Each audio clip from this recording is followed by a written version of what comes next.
विद्यालय मदुआ शिक्षकर विचित्र पाठपढ़ा यार वीडियो भाइराल।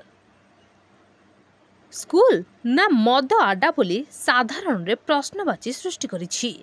घटनाटी घटी कविसूर्यनगर ब्लॉक बुढ़ाम्ब प्राइमरी स्कूल। यह घटनार वीडियो भाइराल पर मदुआ शिक्षक कौन सी दरखास्त प्रधान शिक्षकों को न दे फेरार हो जाइछन्ति। दुई थर 8 मासर लेखाएं दरमा तांकर बंद करा जाइथिले मध्य कौनसी सुफल मिली नाही। जेउ तिमिर को से तिमिर तथापि सुधुरिलेनि शिक्षक। सभिए बढ़ंतु शिक्षार विकास पई स्कूल गुड़िकर 5टी स्कूल ले रूपांतरित हैला, किंतु पिलांक अनुपात रे नियुक्ति पाइलेनि शिक्षक। गंजाम जिला कविसूर्यनगर ब्लॉक बुढ़ाम्ब मुख्य रास्ता कड़े सरकारी प्राथमिक स्कूल प्रथम रु पंचम मोट प्राय 120 पिला पाठ पढ़ती।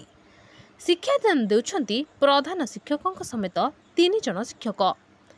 जड़े प्रधान शिक्षक ऑफिस काम व्यस्त थिबा बेले आउ जड़े मद्यप। शिक्षादान किभली चली ताहा सहजरे अनुमेय।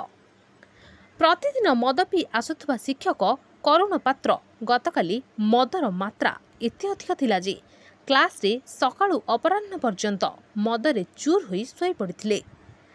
स्कूल परिचालना कमिटी ग्रामवासी आसी बुझाइथिले भी कौनसी सुफल मिली नथिला। निशासक्त शिक्षकों तामसा देखुथिले छात्र छात्री, अभिभावक और ग्रामवासी। गतकाली रात्र रे स्कूल ले सोई रही सकाळे केवाड़े चली जाइथिबा प्रधान शिक्षक कहिसंती।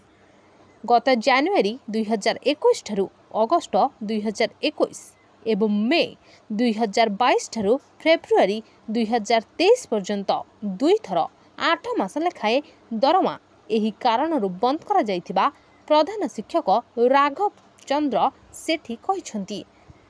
एभली अभ्यस्त जूनियर शिक्षक विषय रे उपरिस्थ अधिकारी को बारंबार जणाइथिबा प्रधान शिक्षक कहिसंती। आज 2 जन एवीओ नारायणी बेहरा और लक्ष्मण जेना घटना संपर्क में तदंत करने को आसी प्रतिक्रिया रखिछंती। गंजाम पुरुषोत्तमपुरु शुभंकरी दास का रिपोर्ट संभव टीवी ओडिया।